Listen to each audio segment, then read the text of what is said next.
Hello, friends, and welcome back. This is going to be a Radiant Reflections episode, and it has been a minute since I did a solo episode, and there's a reason for that. There's probably lots of reasons for that.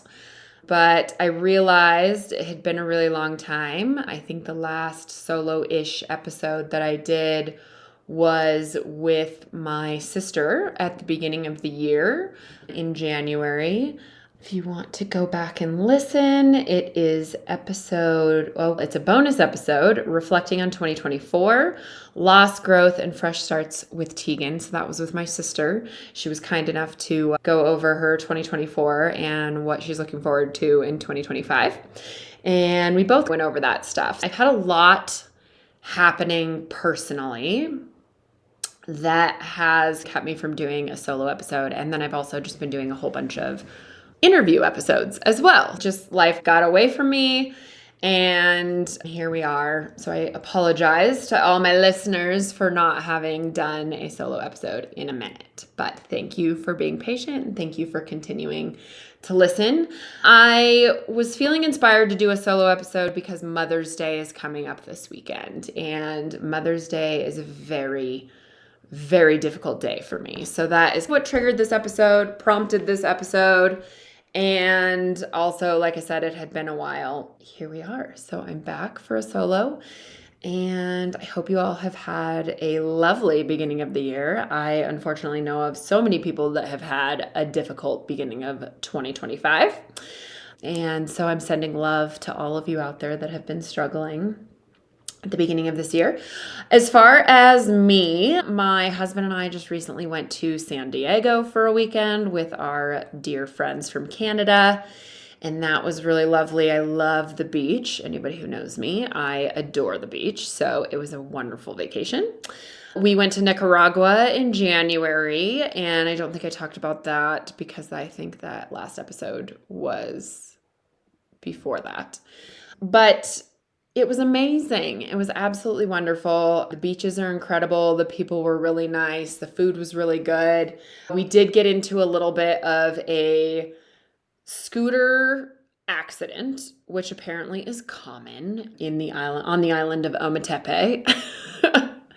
So we both were a little beat up, had some road rash from that, which really sucked because there was a whole bunch of water sports we wanted to do that we were not able to do for a little bit. We were going to go scuba diving at the end of the trip, and we both wanted to heal up really good before we did that. And Colin was still not quite fully healed up, but we wanted to go scuba diving, so we made it happen. So that was an interesting part of the trip. And other than that, I guess the biggest change that I have had recently is I left my salon that I had been at for about 10 and a half years, and it was one of the hardest decisions I've ever had to make in my life. It was terrifying and just really emotional and very difficult, and I dealt with a whole bunch of emotions in regards to that. So that was huge. And that was a big changing moment, and I'll talk a little bit more here later about why. Let's see, books right now. So I went down the complete rabbit hole of the romantasy. So I did the ACOTAR books. I did Throne of Glass. Then I did Fourth Wing. Then I did Crescent City. And then I did Quicksilver. And while I loved all of those books, Fourth Wing being my favorite, I think, and ACOTAR, which is sometimes an unpopular opinion, I needed a break from those, and I am currently reading Red Rising, which is more of a sci-fi, but it's not alien sci-fi. It's just like politics in space, but it's in the future and everybody lives in different planets, and then it's Hunger Games-y, and yeah, so that's where I'm at for books. I haven't read a self-help book in a minute, but I have the new Glennon Doyle, Abby Wambach, and Amanda Doyle book coming in the mail this week. So shout out to them for We Can Do Hard Things. I'm very excited for that book, and I'm also going to their tour that they're doing. They're coming to Denver here soon. That's a quickie little update of what's going on with me in my life. Have a lot more trips planned, a lot of fun weekend trips. I'm going to visit a friend in Idaho. I'm going to Vegas with my Vegas buddy, and then Colin and I are going to go to Kyrgyzstan is going to be our big trip in September. So I'll probably do an episode talking about that, kind of like I did with Pakistan, because I think it's a really interesting country.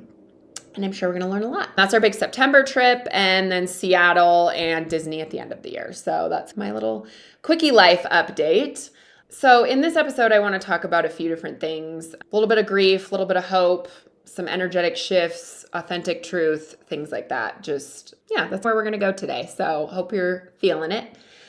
So I want to start off because Mother's Day is this weekend here in the US. I know it varies from country to country, and it's a tough one for those of us going through infertility. It's really tough. And it's even more tough because I am one of the few that does not have kids and did not have success, childless, not by choice. And I keep thinking that at some point it's going to get easier. And I think it has a little bit. I have done so much healing in the last year and a half since my last embryo transfer. I'm very proud of where I've gotten to today, but I still have those setback moments. It brings up Mother's Day is just tough. Like even right now, it's a week before and when I'm recording this episode, and my Instagram is full of quote cards that are like, send this to the mom that deserves to know that they're doing great and blah, blah. And while I don't want to discount motherhood by any means, because I fully acknowledge that it is a tough job in this world to be a mom and be a parent and raise children into being good contributing members to society. Like, I do not want to take away from that whatsoever. But for those of us who don't have that role and didn't get to choose that, it's really hard to see. And it is blowing up my Instagram for some reason right now. I don't know why, but I do want to celebrate. It's so many conflicting feelings, right? I want to celebrate my mom, for starters. My mom is wonderful and she deserves to be celebrated, and her birthday happens to fall on Mother's Day this year too. So it's a double whammy. I want to celebrate her. I want to celebrate my mother-in-law. I want to celebrate my sister, who is an incredible mom. And I want to celebrate all of my friends out there that are amazing mothers and do that hard work in addition to working full-time jobs and being spouses and keeping the house clean and cooking and all of the things, and then being good friends on top of it, and daughters and aunts and like all the things. I want to celebrate all of you. You all deserve it, 100%.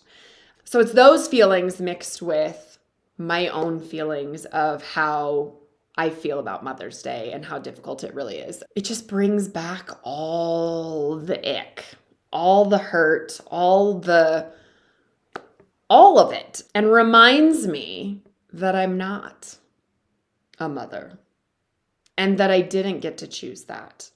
One of my very dear friends, Melanie McKenzie, and she was on episode 28. So if you haven't listened to that, please go back and listen to that. And one of her quotes from that is, I've never worked so hard at anything and not been successful. And it resonates with me so much, and it's constantly going through my head because it's so true. I worked my freaking ass off at trying to become a mom. I did everything in my capacity that I could do. I spent tons of money. I did all the things. I'm not going to go over it all again because you guys all know what I've been through. And so it's a reminder, basically. And I'll share a story, and I may have shared this before, but there was a Mother's Day years ago that I went to a brunch with my family, like we always did. It was me and my husband, my sisters, my niece and my nephew, my mom, my stepdad, and my grandparents. And we walked into this restaurant on Mother's Day, and I was in the midst of fertility treatments, and also not quite to the point where I could say, I don't want to celebrate Mother's Day on Mother's Day. I have now gotten to that point, but back then I was just doing what I thought I was supposed to do, regardless of how I felt about it. And I went and we walk in this restaurant, and the hostess hands carnation flowers to every mom in our group. So, my grandma, my mom, and my beautiful sister, who are all wonderful mothers and again, deserve to be celebrated. Actually, I don't know if my little sister was there now that I think about it. Because I felt like I was the only one at the table, only woman at the table, that because I didn't have kids, I didn't deserve that flower on that day. That's how it felt. I know that's not the intent of the sentiment, but that was one of the hardest Mother's Day I had ever been to, and I cried at the table. Openly cried at the table. Because it was hurtful, because I was doing IVF and I was doing everything and I wanted it so bad. And I just got looked over because I didn't have a baby currently in my arms, in my belly, in my life. It's really hard. And so shortly after that, I started telling family that I would rather not celebrate Mother's Day on Mother's Day if possible, because you go to the restaurants, you go out, you go anywhere, and it's just like in your face, blaringly, Mother's Day specials, Mother's Day this, Mother's Day that. I will say there are a lot of incredible companies right now who are sending out emails that are like, would you like to opt out of Mother's Day emails? Yes, please. Thank you. Because people who have been through infertility are not the only ones that are struggling with Mother's Day. I have several friends who have lost their mothers, and that makes it really fucking hard too, because they're reminded of someone they loved that's no longer here. And it's so hard. Like I said, it's so many conflicting feelings of wanting to celebrate the mothers in your life while also struggling with your own grief and emotions. And for those of us going through infertility, the grief never fully leaves, is what I understand. I actually just had a dear friend tell me the other day that her 80-year-old grandma or aunt, I'm so sorry, friend, if I'm forgetting exactly who it was her great aunt's 80th birthday. She's childless and requested that we not celebrate her on Mother's Day weekend because it still feels very hard for her. And I was like, oh no, 80 years old and I'm still going to feel that way. But it's okay. I think grief in general never leaves us. No matter who or what you're grieving, there's always that twang that's there, that in your heart that gets triggered every once in a while. And so I don't think it ever fully leaves. Like I said, I'm in a much better place emotionally with all this stuff than I was 2 years ago.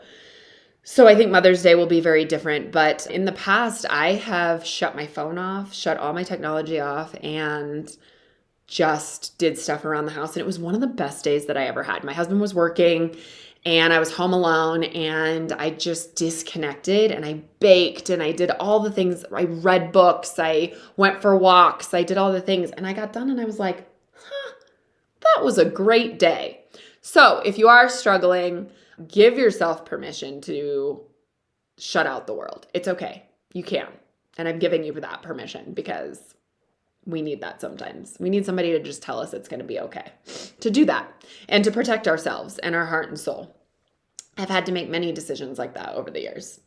I've had a few moments this year that have caught me off guard emotionally. Just random things, not necessarily even pregnancy announcements or things like that. I've been caught off guard before by like a first dance at a wedding with a mom and a son or a father and a daughter. And that's something that I may never be able to do. And things like that. It's just wild what ends up being your triggers sometimes. But for those who are listening who are struggling with infertility this Mother's Day, I want you to know that your pain is valid. Your feelings are valid, no matter how long it's been.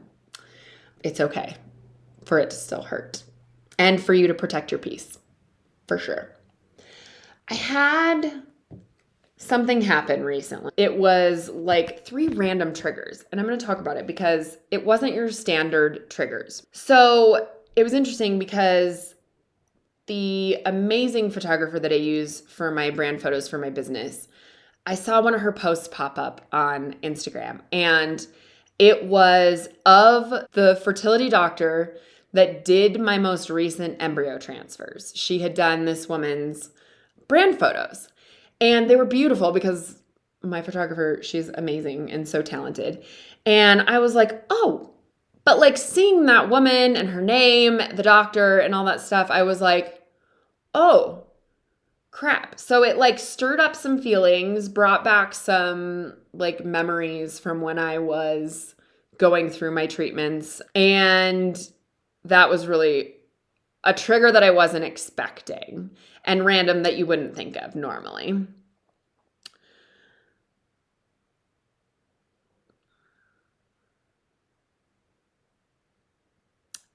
Then I found out, so one of these triggers was also in a pregnancy announcement of someone that I did not know was pregnant. And because let me just be real here, and I've said this before, don't hide those things from me because they come out eventually. And everybody thinks that if they just don't talk about it in front of me or around me or to me or whatever, that I'm never going to find out. But like people having a baby, you think I'm never going to notice, or it's never going to come out in some type of a conversation.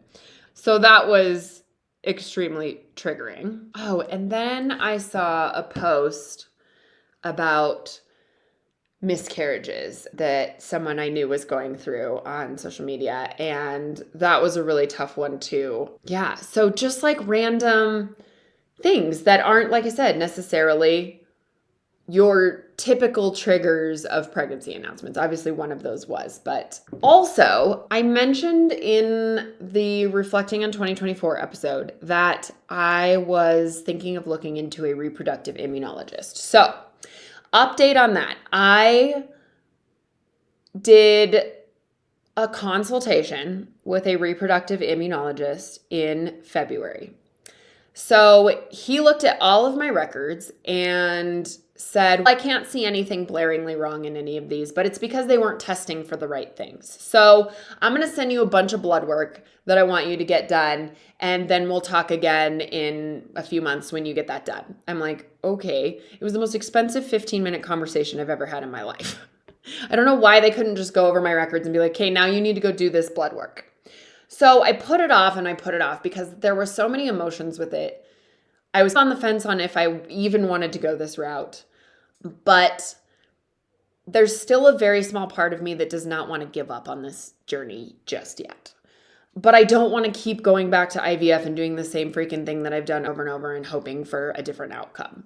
So it was recommended to me to see this reproductive immunologist. So finally one day I was like, all right, you know what? So there was four genetic blood tests that I had to do that was going to be through a specialist lab. Then there was a giant list of stuff that he wanted me to do through Quest. And then there were about 3 or 4 uterine scans that he wanted me to do. So like visual stuff, right?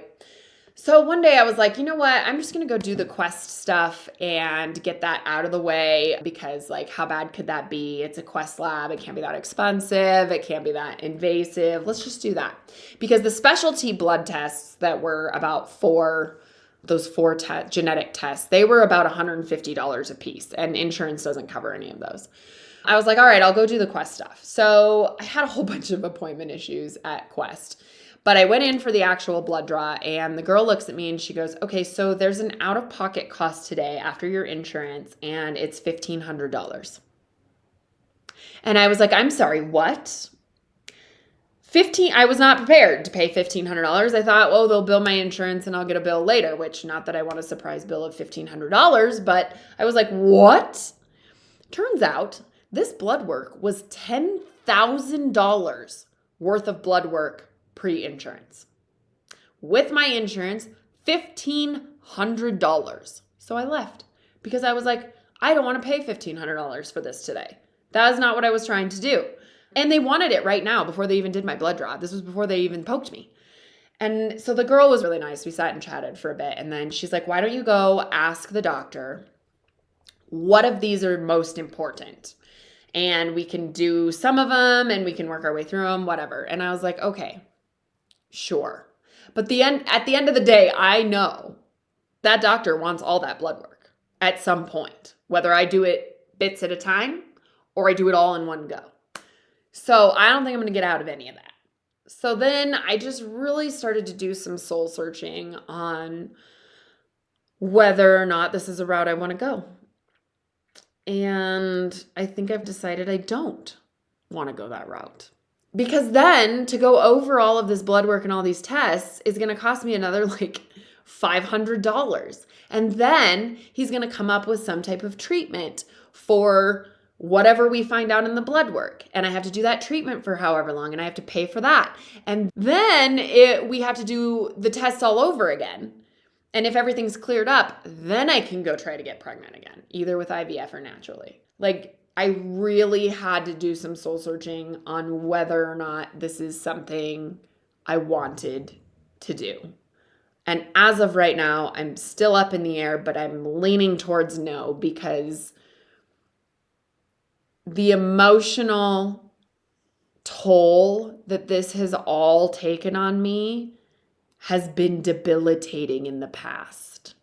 And I have come so far in my healing that I do not want to do it again and start over. So it's something I seriously have to think about. But right now I'm not pursuing any of it. And it was just a really eye-opening experience. However, those triggers I spoke about before that story, sorry, I got a little bit off track. After the reproductive immunologist stuff made me go down a rabbit hole one day of, you know what? Maybe I'll go do this in another country again. So what did I do? I sent an email to an IVF clinic in the Czech Republic, which is one of the leading ones in the entire world. And of course they got back to me and they're like, here, fill out our form and we'll talk to you and do more and blah, blah, blah, blah, blah. Again, do I want to go this route again? I genuinely don't know.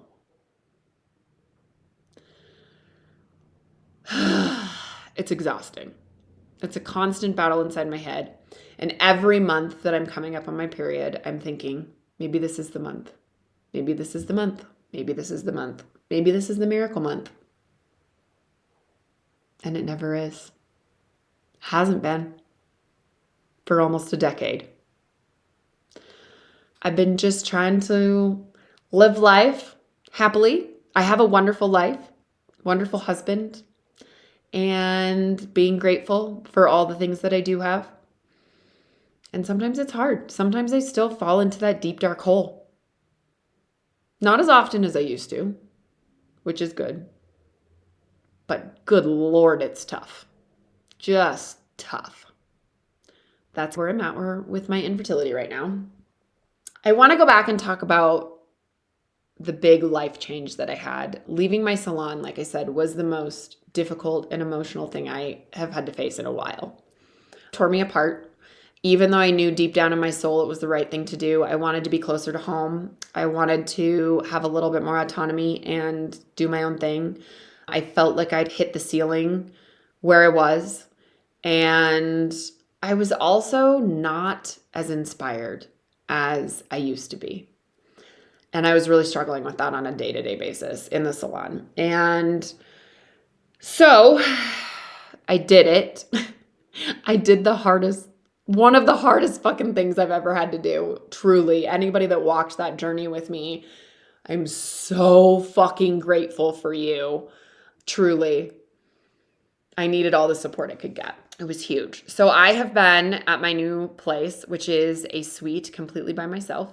It's just me and my client in there by ourselves. It's a very private experience. We can talk about whatever we want to talk about. We can have whatever experience my client wants to have. And it's been amazing. And in the very beginning, it was terrifying because I moved cities and I lost about 50% of my clientele in doing so. And one of the things I want to talk about is the feelings of rejection that I had to navigate over and over and over, of the clients telling me that they were not going to follow me. And these were people that had been amazing souls in my chair for the last 10, 11 years and who I adored. But I get it. I didn't want to make the drive anymore, and I didn't blame them for wanting to make the drive to my new place. And while I knew it wasn't personal, it was really hard after I heard it 45 times to not take it personally at some point. And I knew that if I stayed at the salon that I was at, that they all would have stayed with me and it never would have been a thing, and that's okay.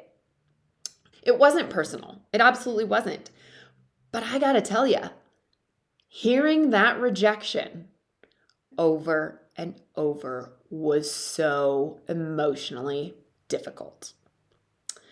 So I had to navigate that, which I managed to, mostly, by just trying to focus on the fact that it was not personal and these people love me and would have stayed with me if I stayed up there and all the things. So I just kept reminding myself of the positives. But that was really tough. And then I moved down closer to home and was nowhere near as busy as I used to be because I lost half my clientele. And that was part of what kept me from making this move for so long to begin with. That was hard and scary because I thought I made the biggest mistake of my life, truly. Because I was like, oh gosh, money is now an issue. And my self-worth is an issue. And oh my God, nobody's ever going to want to come get their hair done by me. And I just spiraled, which is so silly, but it was part of the process. So I've been down here now 2 months. 3 months. 3 months. I did all of February, all of March, and all of April down here. And I have to tell you, hindsight is always 2020. And I have talked about that a million times on this podcast, and it irritates the hell out of me that it's 2020. Why can't we have some 2020 foresight? Like, where is my crystal ball? So I am seeing a dramatic, energetic shift in my business because I am able to put my heart and soul into this the way that I want to. And I'm just doing what I love, and it's showing. Just the other day, I had one of the most successful days I've ever had in my entire career. I am getting clients that I want to work with that are doing services that I want to do. And it's just incredible. I can't fully explain the energetic shift. It's just happening. And I know it's happening. And I know it's happening for the best. And it's really cool. I just did an interview with an amazing woman that you guys will get down the road here, Laura Bratton. And we were talking about how you can get stuck in survival mode and things like that and not even realize it. And I have experienced that multiple times in my life of being stuck in that survival mode and then I think I'm coping really well. And then I look back on it after the fact and I'm like, oh, I was avoiding. I was not coping whatsoever. I was avoiding and I was just surviving.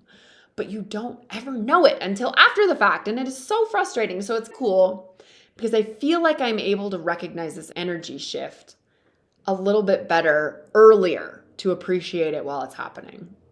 Don't be afraid to make the big jump. Don't be afraid to make the big move. Don't be afraid to fail, which I still am afraid to fail, but we never know unless we try. We have to try. It can be terrifying. Yeah. I just love to come on here and be honest and real and vulnerable with you guys because I ask people to do it with me all the time. And so it is time for me to do it. Another little thing I want to talk about too is in regards to the hindsight being 2020, I do feel like I have been distracted at the beginning of this year with moving the salon and having that huge shift in my life that I am honestly terrified right now to face my infertility and what that looks like and what my future looks like. I've healed a ton. I'm still not ready to face a childless life fully. I've accepted it a lot more. But is that what I'm okay with? Is that what I want? Am I going to be resentful of that down the road? Resentful of the fact that I didn't do and explore every single teeny tiny avenue? Am I going to resent the fact that I chose my own personal peace over being a mom? Is that selfish? Maybe.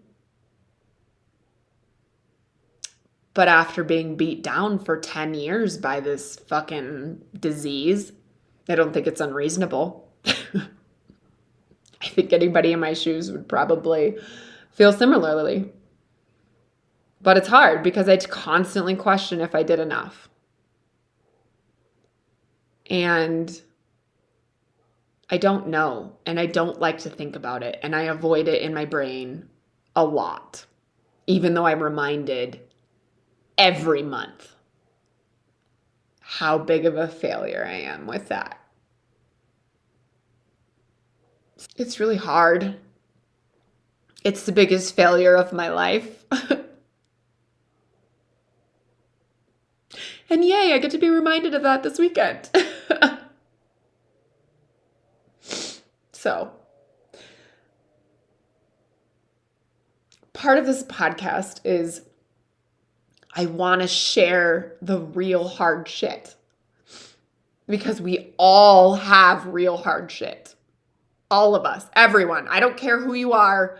Like, everybody has it. Everybody has had a struggle, and there are a million different ways to struggle because this life is not easy. And I just want those listening to know you're not alone in anything you're going through. You are not the only one in this world struggling, despite what social media tells us and things like that. So it is important to me to be honest and real and vulnerable about my life and my struggles. And so I just really wanted to come on and finally do that. But full transparency, I've not been on here to talk about this stuff because I sit down and I go, all right, I want to do a solo episode. What do I want to talk about? I don't know, because I don't want to go there right now, is I think the reality. And as I'm talking through this now with you, I'm realizing a lot of things that are still not healed. And we're a constant work in progress for healing. There's never going to be a healed human being, ever. We're always learning. We're always exploring. We're always healing from something. And that's okay, because it makes us into better people. So, that's my real life true story. Apparently, I need to seek out some more therapy because I've been distracting the last 5 months and not facing. But I think that's okay sometimes. Sometimes that's what we have to do to get through life and to get through the hard things. And then when we're ready, we'll face it. Some never face it, which is probably not a good thing. But thank you for letting me be vulnerable and for listening to me and for constantly supporting my podcast. I am just forever amazed at who all is listening, and I just appreciate you so much.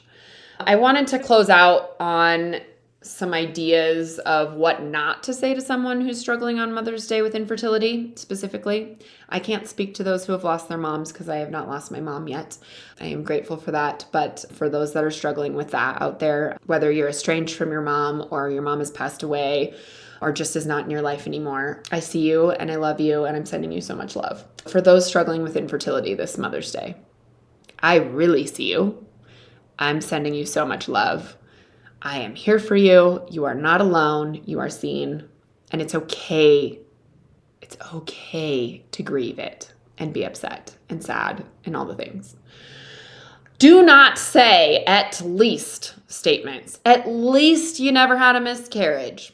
At least you never went through cancer. At least blah, blah, blah, whatever it is. Never, ever, in any of these situations, an at least statement. Never. You'll be a mom someday.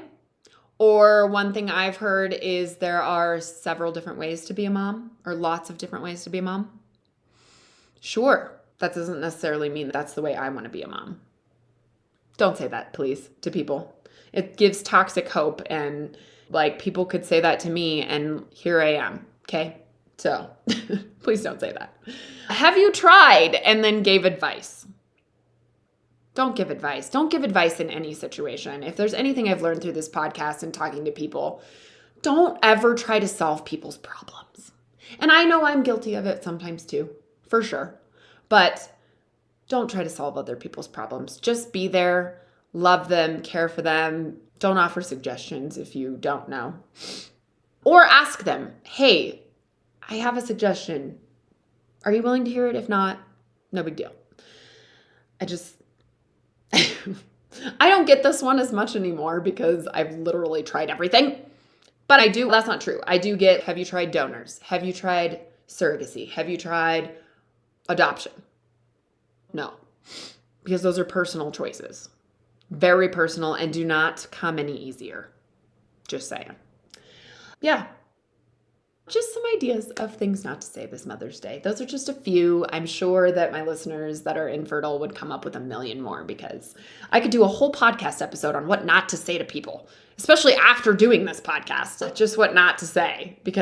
I realize that most people in those situations are trying to be helpful. They're not trying to be detrimental, but it's just best to tell people you love them and you're there for them and you want to help with whatever they need.